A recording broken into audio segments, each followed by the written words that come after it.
Alright, Jason here, KU South this morning. Got it done again. Didn't get to do a whole lot of talking during that one. Pretty cool this morning. I crawled in here. Been watching these turkeys for 2 or 3 days.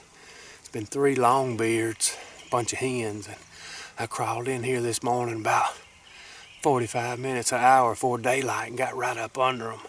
So I didn't do a whole lot of calling and didn't get to do a whole lot of talking. But they eased on in here and we got him. I come in here this morning. I decided to get my little Benelli 20 gauge out and got him in here pretty tight on us, and we put the smack down on him. All right, hope y'all enjoyed. We out of here.